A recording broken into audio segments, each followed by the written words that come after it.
Yeah, we're live. It is 7:06. Didn't jump out and scare everybody. Jump scares. My wife always says that when she's scrolling through stuff and my feed comes up and it's always me like yelling and jumping at her. She's like, it always scares me. I'm like, yeah, I know. That's my job. That's what I do. Today we want to talk about coefficient of discharge. And I know you're probably asking, Richard, what is that? Well, it's another way to basically measure the effectiveness of cylinder heads. So we all know that when we're looking at cylinder heads, it doesn't matter what kind of cylinder head it is. It could be an RB or 2J or a small like Chevy or Ford or LS or whatever it is. We look at, one of the things that we look at obviously is flow. So how much does it flow? And we can use that flow number to calculate, possible power output, what that head will support. I like to use the double for a V8. I like to double the peak flow and go, okay, that's a 300 CFM head. And I think that could probably support 600 horsepower. So, some guys go beyond that. Most guys are well under that. But it just gives me a rough idea. It's like the power boost formula. If I take the NA power output and 14.7 pounds and double that, that gives me an idea when I'm doing stuff on the dyno. If it's way off, then I look for, problems. I look for trouble, like what's going on. If it's way overshooting it, I'm like, that's probably not right. If it's way undershooting it, I'm like, hey, that's probably not right. So let's figure out what's going on. So coefficient of discharge is a version of the airflow, but it's added another element basically. So what coefficient of discharge is, for the people that don't know what that is, it is basically the airflow divided by the valve size. And naturally, we have to take the airflow at each given lift point. So when we measure a cylinder head, typically on an airflow bench, we start at 50 thousandths lift, like basically just cracking the valve open.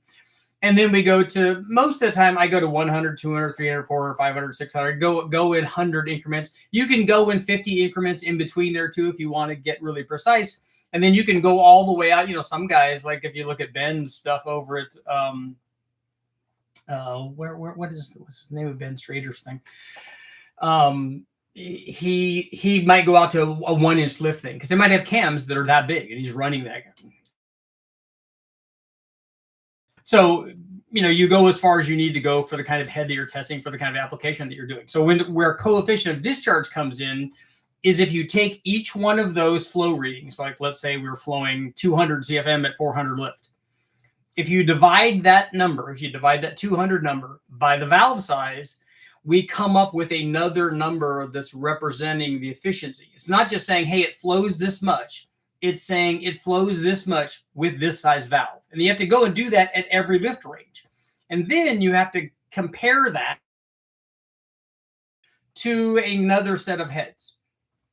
And that way you can go, okay, look, one of these heads flows this amount, and one of them flows this amount, but this one's doing a little bit better in power. Why is that? And coefficient of discharge would be one of the things that you could look at. I mean, when we're looking at cylinder heads, we're looking at a lot of different things. So there's a lot of different things that guys focus on.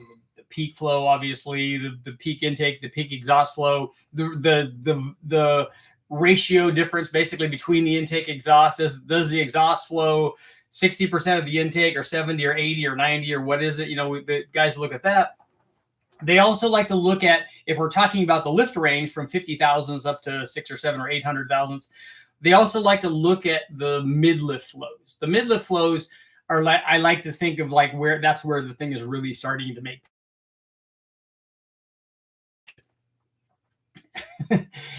The thing is, though, that all of these things that you're looking at with the cylinder head are not going to be a one-to-one causal relationship with horsepower. So they may give you an indication on what happens. Like this one has a better coefficient of discharge. Did it make more power? Maybe yes, maybe no. That doesn't always correlate directly. And the same thing with mid-lift flow, or you can pick anything that you want. You can pick up the relationship between the intake and flow and the exhaust flow, and does it match to the cam? You can get into all of this stuff. But for the coefficient of discharge, lots of guys like to look at that because what we're looking at is what we ideally want. And it's the same thing with port volume is another thing. I think ideally we want the maximum amount of flow through the smallest port. That means it's really super efficient, right? It's flowing the most that it can through a smaller port. So if we have one port that's, I don't know, 250 cc's measures in port volume, and it flows 300 CFM. And then we have another one that's only 220 or 210 cc's, and it also flows 300 CFM. I think the smaller one is going to make more power. I think it's certainly, and this is, you guys can let me know what you think about this, is that I think the coefficient of discharge, and then also things like that port volume thing where we're maximizing the flow through a smaller port, I think that might have more of an effect on torque. So let me know what you guys think about that. Would it tend to make more torque if it through a smaller port? Do you get too much like airflow speed? Is it going supersonic? That's obviously a thing. Also, port volume can become beneficial if we're looking at like large displacement motors. Let's say you're trying to make 600 on a 408 or a 415 instead of trying to do it on a 6 liter. Maybe you would want the bigger port volume. You got to look at all this stuff. But on the coefficient of discharge side, if we take a look at our coefficient of discharge and we take each one of the flow numbers as we flow this thing, 100, 200, 300, 400, 500, and then we divide it by the valve size, and then we get a, like I said, if we have 200 CFM and we got a 2-inch valve, the coefficient of discharge is 100. So if you compare that to another head, several things can happen. One of them is that if you compare it to a head that has a bigger valve, if that head flows less at whatever valve lift you're testing it at, and it has a bigger valve, the coefficient of discharge is going to be way worse. Okay, because both things are bad. It's not flowing as much, and the valve is bigger. Okay, you can also have it flow the same, but with a bigger valve, in which case the coefficient of discharge is still going to be worse than the other head. Because yes, it's flowing the same, but it has to do it using a bigger valve. Then you can have them have, then the bigger valve can also flow a little bit more than the smaller valve does. But then because it has a bigger valve, it has the same coefficient of discharge as the other head. So there's 4 scenarios here. That's number 3. The last one is that the bigger valve head also flows a ton more. So it has a better coefficient of discharge and it has a bigger valve. So all of those things are possible. And so the coefficient of discharge just lets you kind of hone in on another, get really kind of zoom in on one aspect of, what's going on. It lets us look beyond just how much does the head flow, and then how much does the head flow at each lift, and which one of those things do you think are important. And then, a lot of guys like to zoom in. Oh, I only have a 550 lift cam, so I'm only interested in the valve lift, 550 and below, which I want to look at the next number above that to see if it's falling off, or is it rising? Is it getting stagnant? Like what's happening? Because I think that'll give you another indication, a better total view of what's going on. So that's important. But then we're looking in even closer, like how efficient is that head?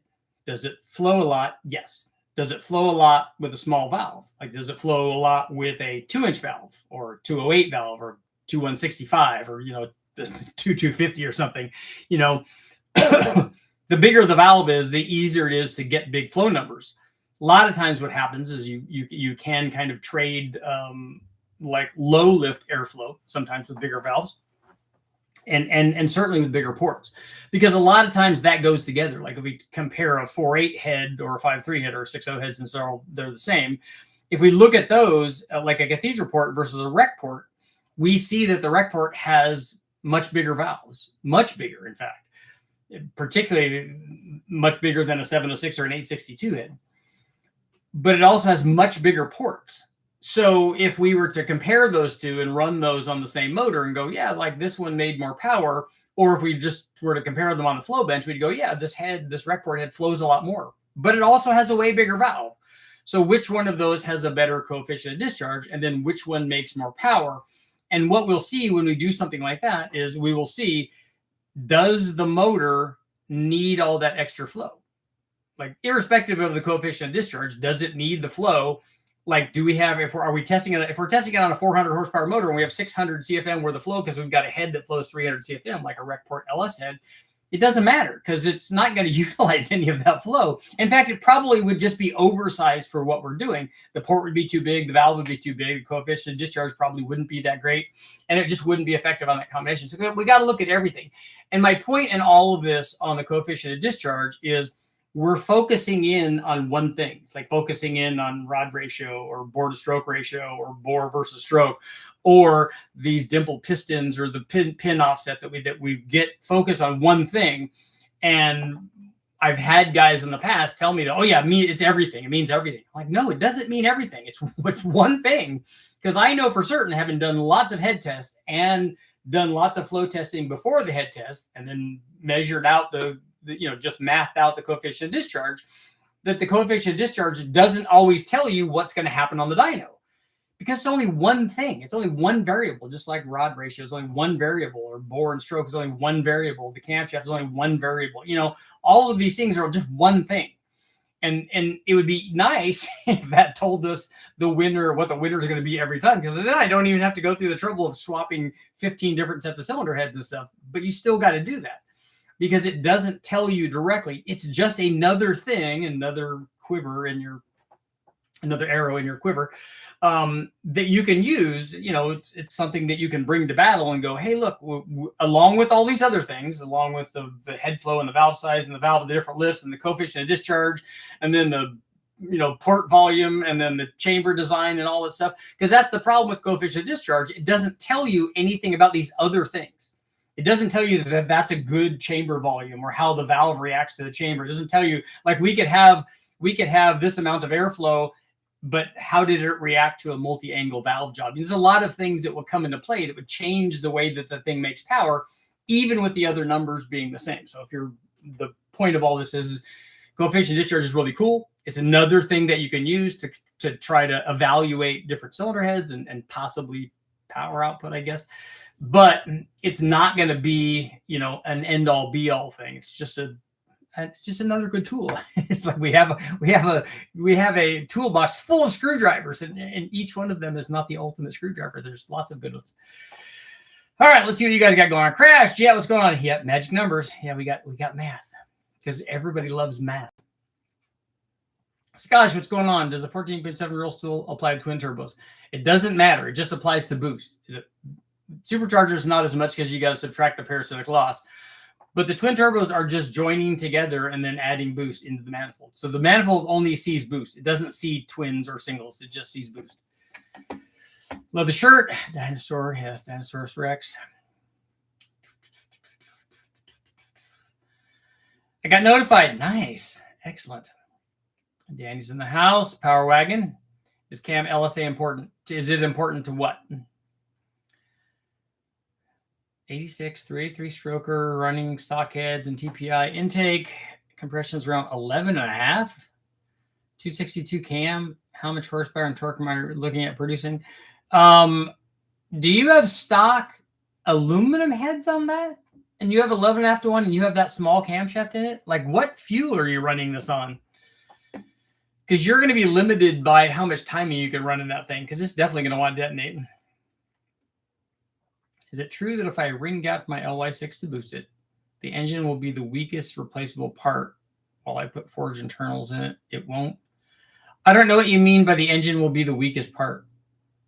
How much? Let's not talk about these things. How much power do you want to make? Let's talk about that. My 2016 Sierra has an intake, headers, Y-pipe, and muffler delete. It made 319. Is that normal? Is your 2016 is an LT motor, right? It's an L83. I'm here a little late. Pertinent. What's going on? Have you tested or known anyone to make a video to try jet GPT tuning at LS? No, I won't do that. I've seen some guys try it.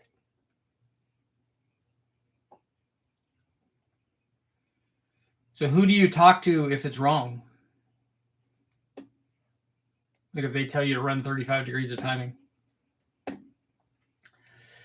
4th Street, what's going on? How much horsepower can I estimate out of a 6-liter truck plus 317 heads, twin 770 ball bearings, or 7-pound springs?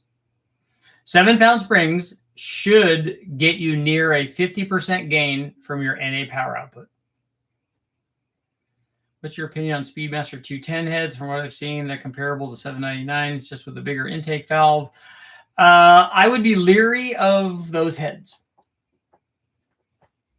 And I don't think that getting an aftermarket head that's just the equivalent of a 799 head is, I think that's just at best, it's a lateral move. And I don't think that those heads are the equivalent quality-wise as a stock head. The rear U-joint is always the weakest link. Yeah, usually the 4L60 and then the drive shaft. Thoughts on MSD or equivalent LS coil packs versus factory coil packs? Here's what I'll tell you about coil packs. I don't think people should spend money on aftermarket coil packs. And I only say that because we've made 1,500 plus horsepower with stock coil packs. These are LS3 coil packs.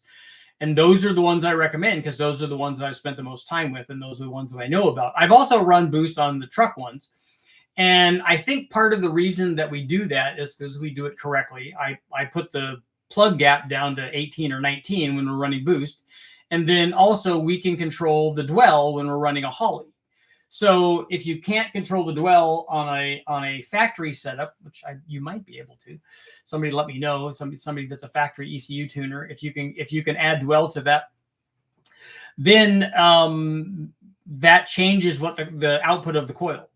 So we can get away with making lots of power and not having it blow the spark out. But if you're not doing anywhere near that power level, I don't think you need to do anything other than factory coils. Do you ever resurface heads or do valve jobs on your junkyard engines? Don't know if it's necessary. What we normally do is called a razor blade rebuild. So I'll take the head apart. We'll just clean it. And then I'll take the valves over to the wire wheel and I'll knock all of the crud off of the backside of the valves and clean the valve, the head of it, and even the sealing surface. And then what we'll do is put polishing compound on the valve and put it back in. And then we grab the stem with the drill. You could put a piece of rubber over it so that you don't hurt the valve if you're concerned about it. And then what I do is we spin the drill and then we just put load on the valve, like back and forth. And so what you're doing is letting the polishing compound, it's valve lapping compound. What you're doing is letting the valve bite into the seat. And so it kind of is doing a quickie junkyard kind of valve job. That's what we do to most of them. And you see a lot more pitting and stuff on the exhaust valve than you do on the intake because its job is a lot harder. And so we normally do that. I have on other ones, we've done valve jobs on some of them, but I don't normally do that. Trick flow heads with BTR stage 3 cam on LS1. Yes, that's a good choice. What intake do you have? Do you have headers? Do you have it tuned? I mean, I need more information than that. Richard, did the 4L80 get sold? No, Jimmy still has it.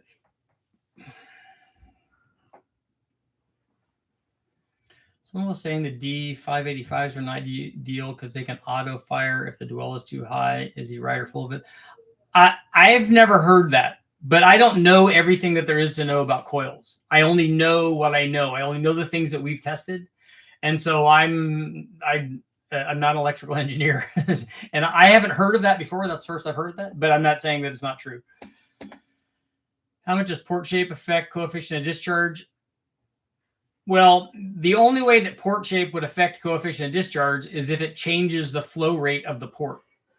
If it changes the flow rate of the port and the port flows more and the valve size stays the same, we change the coefficient of discharge. I'm looking to make around 800 horsepower on an LY6, and someone told me that if I don't upgrade the engine rotating assembly, I should be ready to replace the engine. How true is this? Well, we had hundreds of runs over 1,000 horsepower on the LY6 that just had ring gap in it with all the stuck stuff. That's the motor that we made 1,540 horsepower with. We had lots of runs that were, at the 1,000 horsepower level, but we had lots of runs that were well beyond that. So I don't agree with that. If you have the tune right, that stuff will 800 horsepower in LY6. I wouldn't put forged internals in it. Unless you already have the motor out and apart and you want to change something, then yeah, you could spend the money on doing all of the machine work and putting forged stuff in it. But it will definitely last at 800 if it's tuned properly. On a previous episode, you had mentioned a place that does E85 blow-through conversions. I'm not one that does conversions. I have a place that does E85, has E85 blow through carburetors, and that's CSU, but not DCNS that I know of.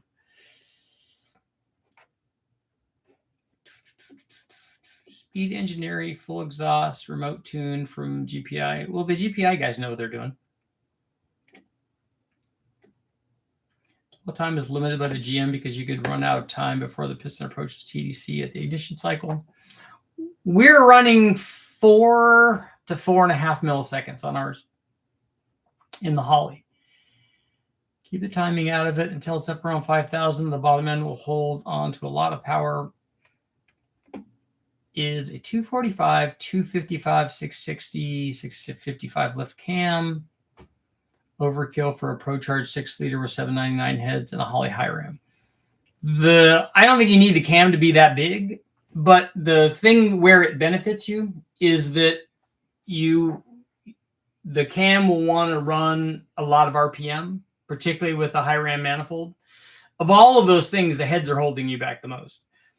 I don't know what ProCharger you have, and I don't know how much power you're trying to make, but you don't need a big cam to make a lot of power. So whatever ProCharger you have, if you let me know what that is and how much power you're trying to make, I can answer this question better as to whether or not you need a camshaft that's that big. I emailed you about it, but no response. Okay, yeah, I'll answer you. I'll send it back over, Mason. Send me another reminder, Mason. If I want to install intake manifold, my LT truck 1500 is an LT2 a good option. Yeah, the L86, the LT2 I don't think is a good option for your truck because I think it's going to lose power down low. I need to go back and look at I have dyno results from stuff we did at BTR where we compared a bunch of the different intake manifolds. I think the L86 manifold is probably better for your truck than the LT1 is. From what I understand, the factory uses powder metal rods for this powdered metal for the seats in their heads, but the aftermarket seems to love bronze seats, which I've heard rattle loose pretty easily. Keep the factory heads. Yeah, I think you're worried about nothing there because the bronze guides have been not falling out. The thing that I don't like about bronze guides that I do like powder metal guides, not seats. You're probably talking about guides. The guides would wear more on a bronze guide because they're not going to use bronze for a seat.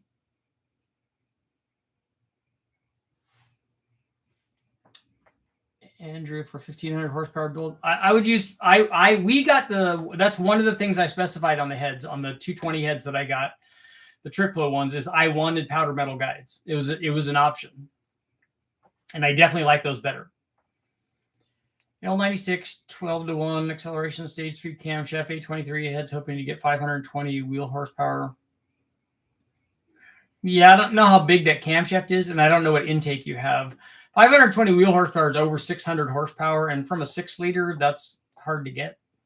But at 12-to-1, it helps you. Line node LQ9, raised crank center line. What brands of shortening timing sets are put there? Why did you do that? Why would you change the crank center line position relative to the cam? A lot of people seem concerned about running 7,000 plus RPM on an LS, but you've done it multiple times without issues. It's just because you're not testing for longevity. Does it kill reliability? No, I don't think so at all. I think you have to have a good oiling system, which a lot of them don't. And are they doing it in corners and stuff where they'll be losing oiling?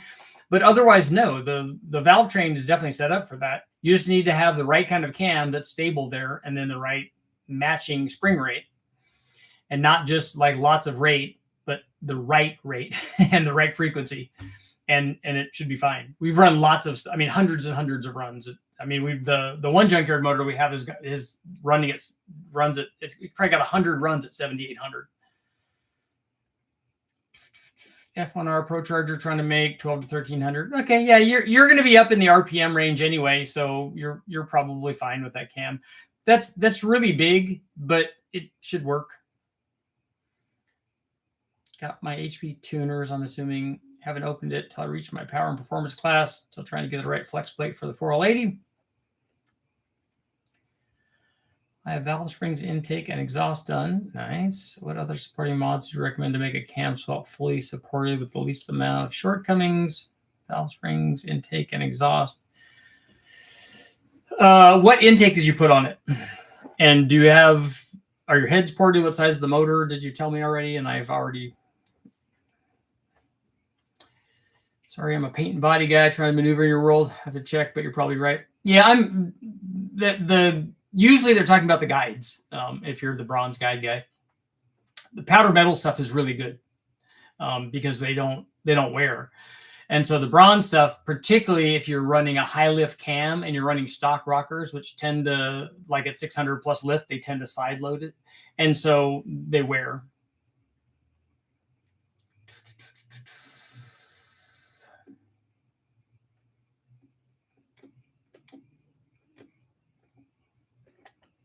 Thomas, I don't know which cam you missed. The Langer valve train are good to go. They also spin at 7,000 easily. Yeah, we've revved junkyard 5.3s with stock cams to 7,000. They don't make any power there, but they'll definitely rev there. How long did the test engine sustain that? We don't sustain it on a dyno pull. We just sweep through it. I just bought the Lowbuck Truck Plus for my LT. The Lowbuck Truck, I'm assuming that you made from, can I leave the phasers alone? Well, I'm concerned about something. We don't sell a Lowbuck truck. Well, we sell a Lowbuck truck cam and we sell a Truck Plus. So you're combining those two, and then also you're selling for your LT. So we don't sell a camshaft for the Gen 5 LT motors. So I'm concerned about your comment. So let me know what's going on. Have you faced issues with the trunnions while testing? No, the motor that I'm talking about that has 200,000 miles on it and now 700 plus dyno pulls plus all of those 100 at 7,800 has the original rockers from the wrecking yard. Any plans to test the new BTR cannon valve head? Yeah, I'd like to. I don't know that I have a motor that's like capable of utilizing what that head has to offer, but yeah, I would like to. We were talking about doing it on this 4.8 that I want to do, but Port LS3 heads, LSXR intake, long tube headers. Missed the cam listed RPM stream. Could the upper limit be an indication of intensity, acceleration, or is it just marketing nonsense? What are you talking about? Oh, the listed numbers? The listed number is just telling you where they're saying where it's efficient, but it's not an indication of intensity or acceleration or anything else. It's just I think it's just a marketing number. It's a relative number. Spinning a 3.4 liter V6 from a Camaro 7000, iron block and heads. Use a good oil pump. Set the valve train up. Yep. Junkyard L33 that had the valve kiss, the piston, looking to build it for a torque and a truck. What size cam would not be overkill and worth upgrading rotating assembly or keep stock internals?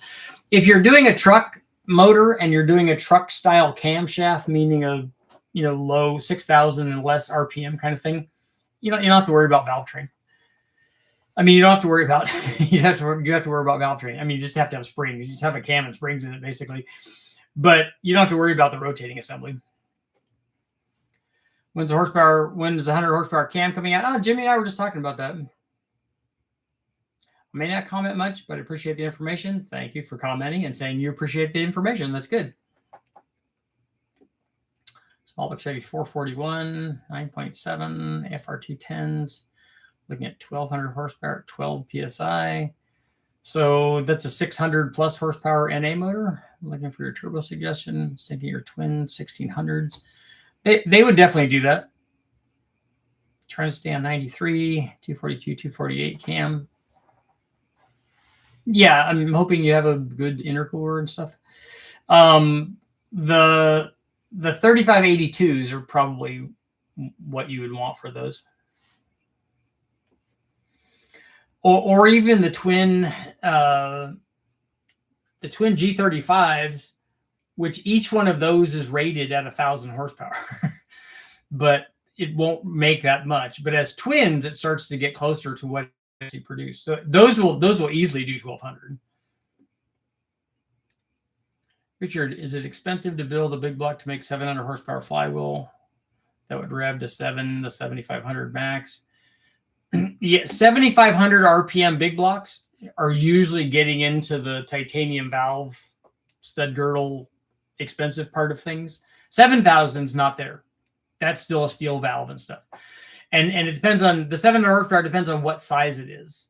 So to do that with a 454 is going to take more RPM than it is with a 496. And honestly, I wouldn't build a 454 anymore unless it was for some class.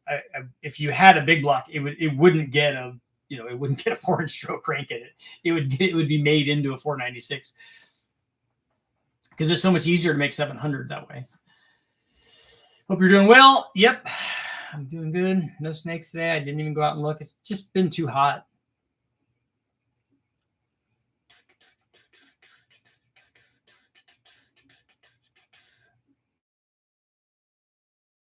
Guys, first time catching one of these live feeds. I've got your low buck truck cam and springs, my 4.8 and VSR 7875 Gen 2.5 billet turbo with chock full of billety goodness, as they say. Otherwise, stock motor, 738 wheel horsepower and 21 pounds. That's good. I'm hoping that you have rain gap in it and that it's intercooled also. Small block Ford 408. How big is too big? Cylinder head for a 10.5 to 1, 255, 268 at 50, 700 lift, hydraulic roller, shaft rocker. We have Victor, not junior heads, proported to an 80 cc's, flows 400. No, I wouldn't worry about those being too big. If you have the cam to take advantage of the flow, you're fine. You have enough displacement there.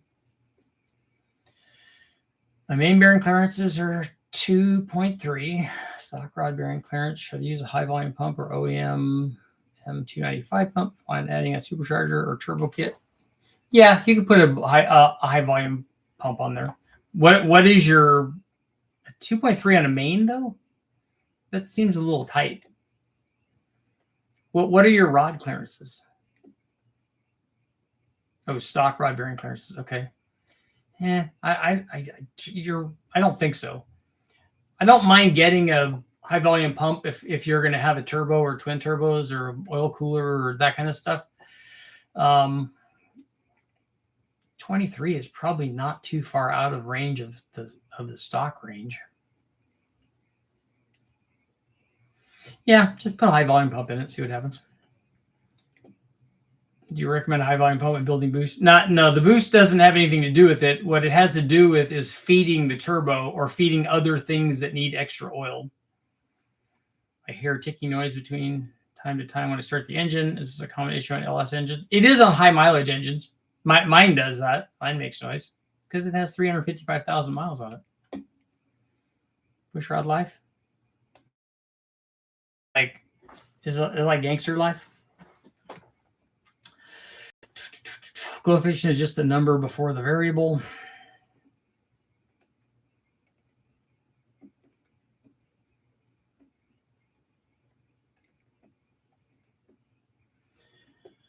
Coefficient discharge is the airflow divided by the valve size. About the Truck Plus camshaft and springs for 2015 Gen 5, I was under the impression that would work. We don't sell any camshafts for Gen 5 motors. We can, like, we don't make any. We are a BTR dealer, and we also sell BTR stuff, which they have Gen 5 camshafts, which can sell you that. But we do not make LT cams. Not right now. We will, but we don't yet. I heard the 383 is a sweet spot for boost and not boring too much from the sidewall and dealing with heat. What do you think with all your testing on the dyno? I don't know what you mean by sweet spot. A 383 is just a 30 over, right? Is it, or is a 383 60 over? I would like on a turbo thing, I don't care about the displacement. I care more about like wall integrity. So I'd rather see it a standard bore or whatever the next like minimum bore would be to clean the thing up. You don't need to make the bore bigger. I had this conversation with a guy today about, oh, I want to make my 6.0 into a 6.2 and I want to add boost. I said, that's a horrible idea. I said, all you're doing is you're not adding very much power going from a 6.0 to a 6.2. And you have a turbo. You can make everything that the turbo will make 6-liter and have like more wall integrity and more strength in your block. You don't need to do that, and I would argue the same thing.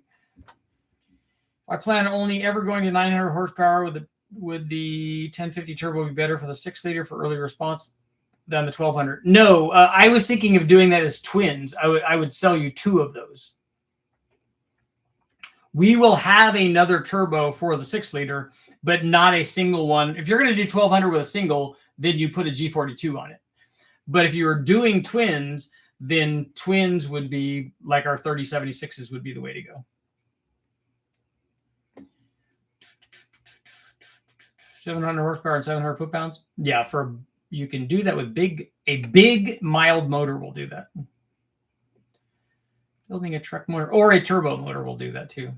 Building a truck motor, LQ4, 706 heads and springs, Texas Speed Stage 1 cam, Trailblazer, shorty headers. I want torque and low-end power. What would you change? Well, the shorty headers are not what you want for torque. You need long tube headers for torque. So if you want to change that, then the long tube headers will add power everywhere compared to shorties. Because shorty headers are going to add nothing compared to your stock manifolds. But long tube headers will definitely add power, and they'll add power from the very beginning of the RPM range all the way up. You could use zero bore. Yep. Zero overbore. How much have you had to fly cut pistons on LS1 or even a 5.3 when doing testing? I'm looking to run a 40 chromatic gasket with the head milled to get me at least 11.1 on an LS1 stock bottom end.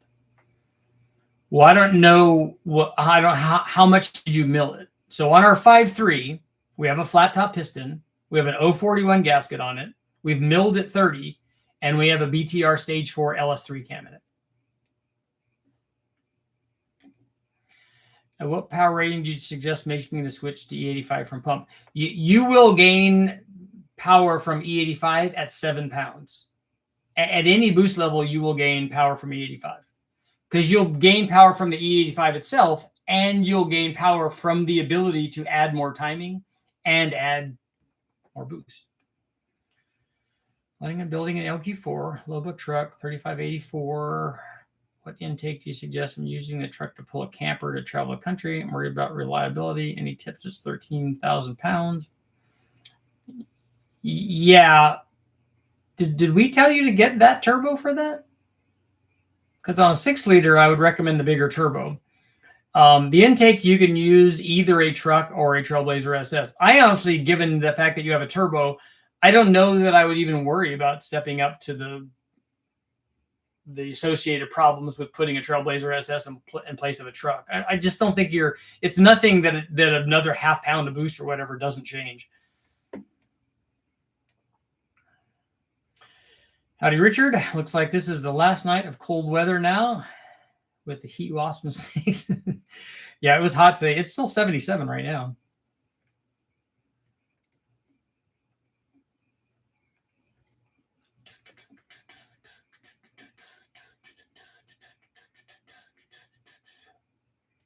I have a question for you. I got that. Not a power rating, but a knock threshold. If you're knocking with pump gas with conservative timing, I think it's time for 85. Yeah, because and actually, if you look at not even a turbo thing, but on an NA motor, the vast majority of people that are driving around with LSs cannot run full timing in them on pump gas. So you could gain power by switching to E85 and being able to run full timing. If you can only run 22 or 23 degrees of timing at wide open throttle at the horsepower peak, it wants to have 29 horsepower at 29.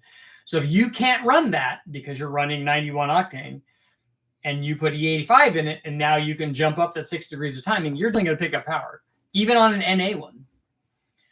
The 489 big block, flat tops, 502 cam. I'd like to run a high ram, but only come in rec port. Aluminum rec port heads are 119 cc's. Oval EFI port injection manifolds are all single plane. Yeah, the flat tops really kind of hurt that on a big block. Most of the ones I put together, I like to see around 10-1 or so with a dome piston in it.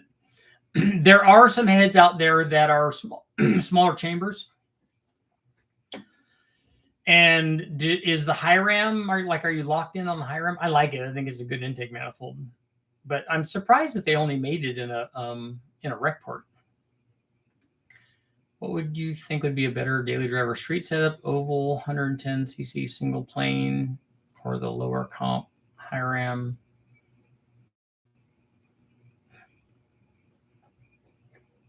I think that the high ram is going to be better than the single plane.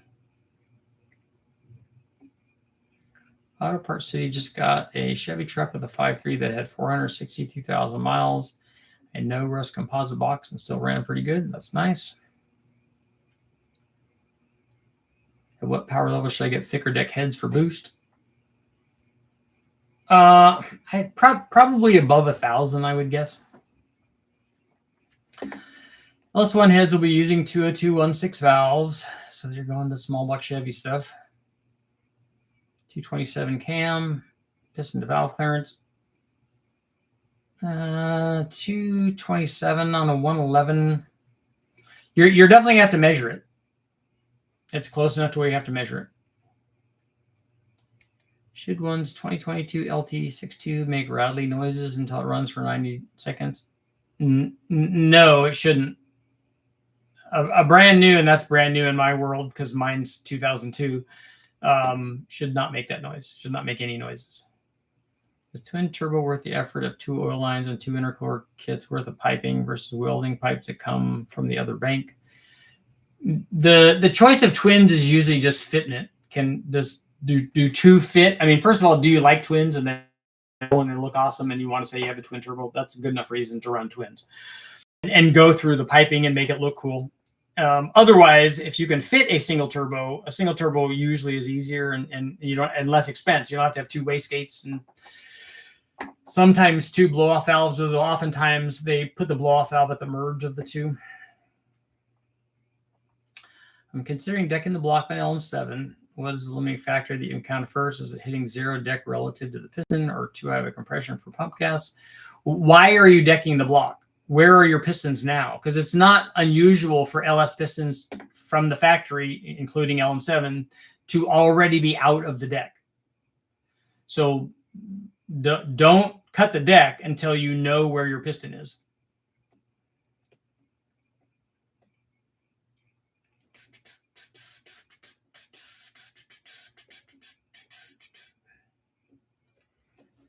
What's the max horsepower I can make on a 5.3 from junkyard unknown miles on turbo or nitrous? Well, you can make 1,500 on the stock bottom end with ring gap if that's what you want to do with turbos. You can't do that with nitrous.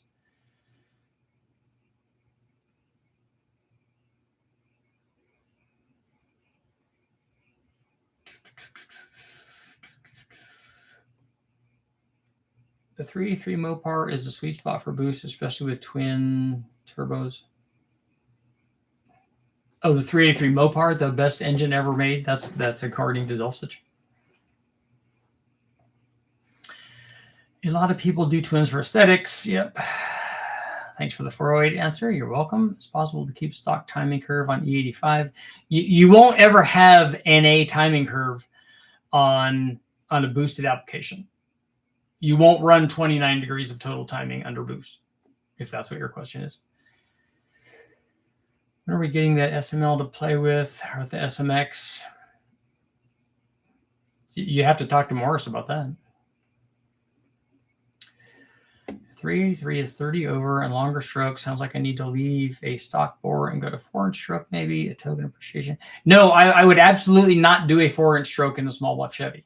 You shouldn't worry about displacement. If this is going to be a turbo, you shouldn't worry about displacement. Just put a 350 in it, because you'll be able to make all the power that the turbo will do without doing a 383. And don't try to put a 4-inch stroke in it. It's going to be problematic. You're going to have to cut the cam and do the rods. I mean, it's going to be a lot of work, and it's not worth it. And a street driver 5.3 with a stage 1 cam, could it keep DOD for the mileage advantage? No, the stage 1 cam is not going to allow you to do that, because it doesn't have lobes that will work with the DOD lifters. Single planes give the NASCAR look. I wish I had better gas. I hate E85 stuff. It's hard to find. Yeah. Do you run with the same boost in the summer, or what do you do?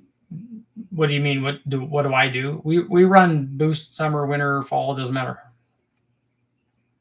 It runs better and could make a little more power maybe if the air is colder out, but that's why we have good intercoolers. And then what people do in their tune is they'll take timing away as a function of air temperature. If longer runners tend to favor lower end over short runners, do you have any idea why a torque or two would make power at a lower RPM than a Super Victor when the runners are shorter? A Torque 2 has shorter runners than a Super Victor does?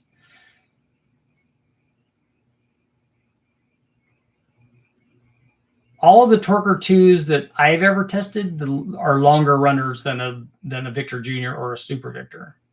I've never done a Mopar one, but also the diameter comes into play too. I think I'll do a bigger single or keep the small single and have OEM response. There you go. 3584 for towing was my idea. Hope it does not cause heat issues. On a 6-liter, I'm just concerned. As long as you run low boost, it should be fine. I want good response at 2,000 RPM for highway cruising, hoping to get as much fuel mileage as possible. Well, the reality is that you don't want boost at 2,000 RPM if what you're trying to get is fuel mileage, because you don't want to be into boost where under boost you're running at 11-to-1 air fuel instead of cruising at 14-to-1.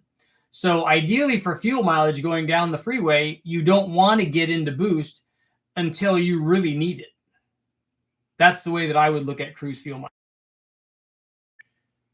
By small, it's a GT 3576 Garrett.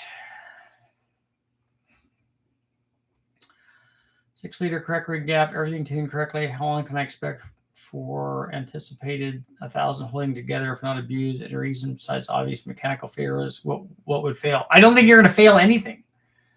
Guys have those kinds of things together for years and years. Is the tune correct? That's what's going to be the thing. Do you plan on retaining later this year? Or need a relocation bracket? No, Jimmy has AC in the Tahoe. He has the AC's there. We did all that around. That was one of the things that was mandatory for me, is it has to have AC.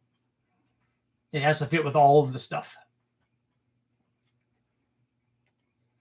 It might need, we didn't do it on Jimmy's, but I think it will work better if you do the relocation lines. But I think that those are the heater lines, though.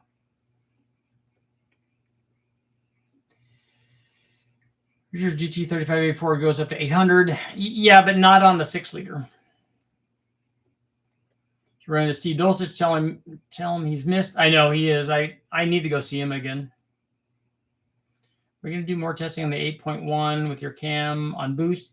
Yeah, we can, but we know what boost does. Boost just does what's there and then just multiplies it. Willie Ray Stevens. I don't think I've met Willie. I'm so glad I came here to ask questions and found out that otherwise I definitely would have put that in my truck and learned the hard way. Good thing I have a 99.53 that I can use truck plus in.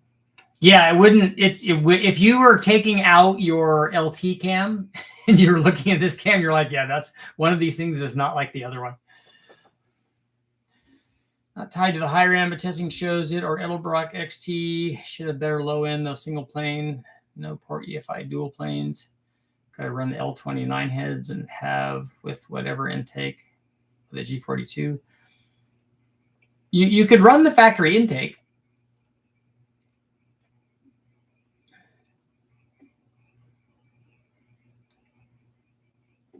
Red blue ECU good enough, or should I upgrade it for a turbo application? What's a red blue ECU? I don't know what that is. I'm not hip to that lingo.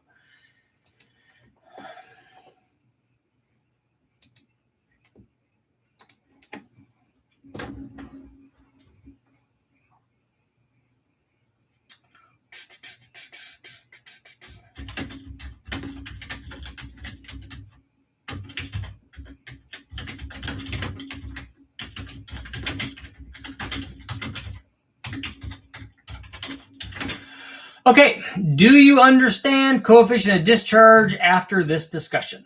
So did this discussion help you understand coefficient of discharge?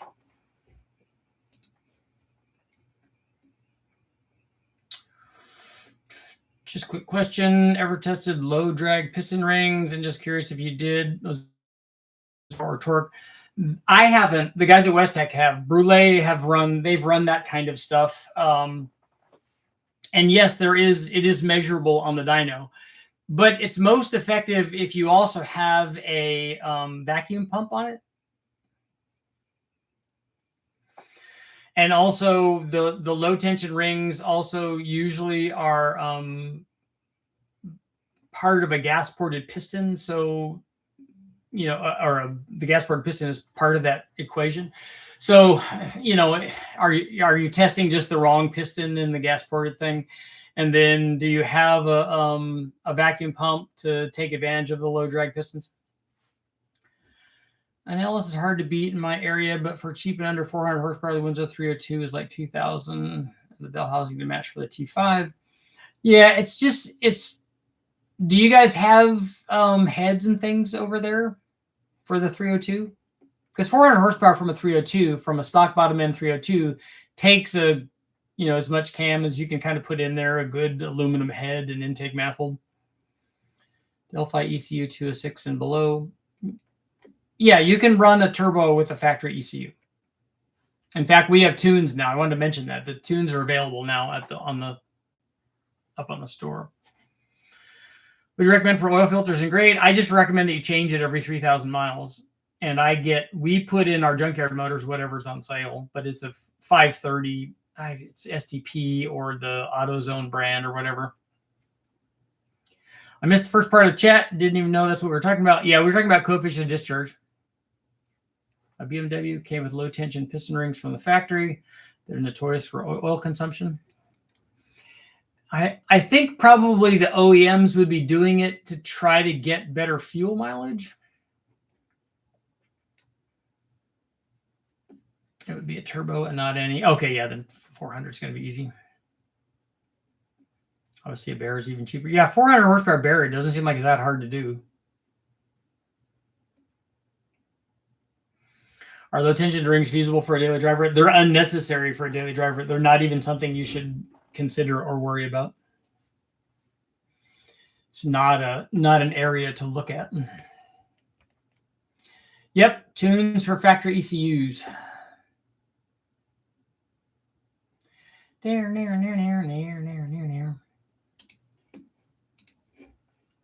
It's an interesting name.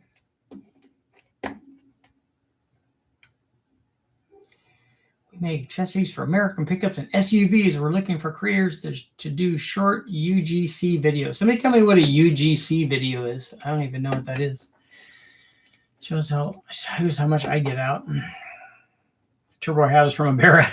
See that it goes on there, right?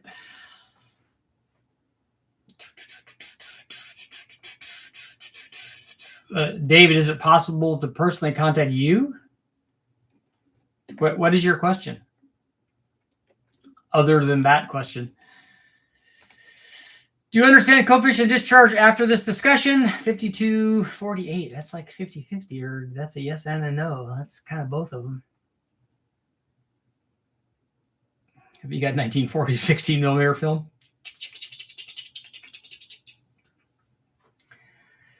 Only shooting for 500 horsepower for towing the camper, but before it had to be just under 3,000 NA, so I'm hoping under light boosts around 2,000 RPM. I'll save fuel with a torque, but probably not. Yeah, I don't see very many people that put turbos on things and then improve fuel mileage. Can you give us a brief overview of the naturally aspirated tuning? Yeah, we have tunes available for our cams, naturally aspirated, and our cams turbocharged.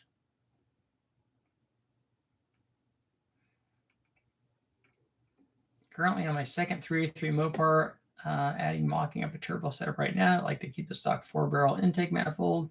Mopar purple cam. Yeah, God, Mopar purple. Twin turbos in the 66 New Yorker. That will be cool. Do you worry about filter bypass rating, especially for newer variable oil pumps? I don't, because I haven't run a lot of variable pumps. I haven't run a lot of LT stuff. UGC is user-generated content. Thank you.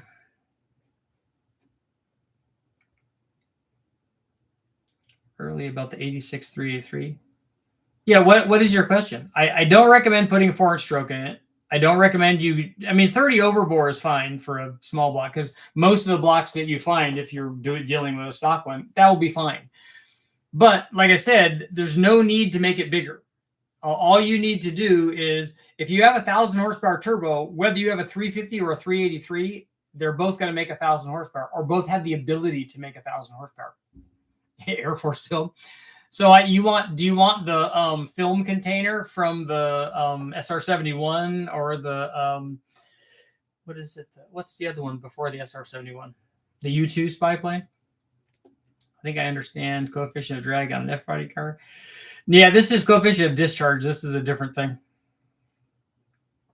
I understood it before the discussion. That's cheating. No, that's good. Then that's a yes.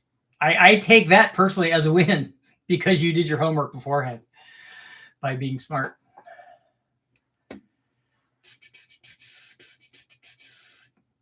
Uh, 650 to 700. Where's pertinent at? No, I don't even know what the specs are on the purple cam. And for a turbo, you almost can't go too small of a camshaft. The camshaft's not going to affect what the power output is. The turbo is going to do that. SR-71 too. I know.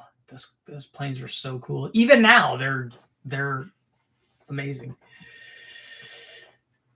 In the stock RPM range, well, I don't think a purple cam makes power in the stock RPM range anyway, right? What is how big is the purple cam? Am I thinking that it's bigger than it is? Is there an at least number you'd like to see for coefficient of discharge? What if it's the wrong color? What if the discharge is the wrong color? Then that's bad. Twould be bad. I'm fuzzy on the whole good bad thing.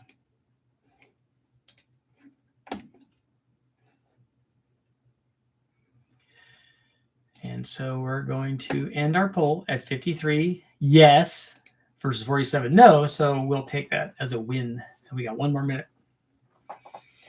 One more minute. What if I put a small cam, a Ripper Junior, on a 6-liter? You won't be able to do that, because there are no more of those cams available for sale. That we took that cam off of the site. We don't have those anymore. Since we're talking aeronautics, why not go the Boeing tune? Have to go. I got to bail out. All right. I hope you have a parachute.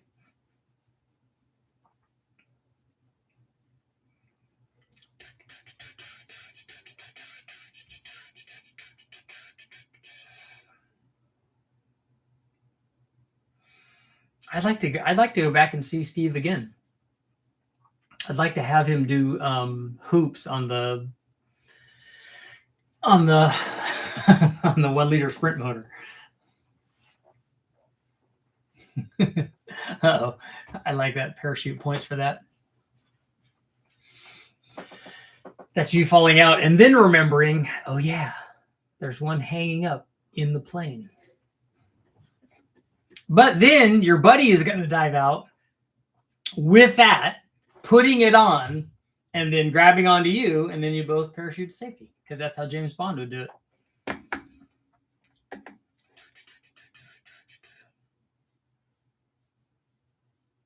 Any suggestion on a camshaft for a 15 LT? Yeah, put a BTR Truck Norris cam in it. But get the Truck Norris LT cam, not the Truck Norris LS cam. And on that note, it is time to go. Thank you guys all for showing up. And I'll be back tomorrow.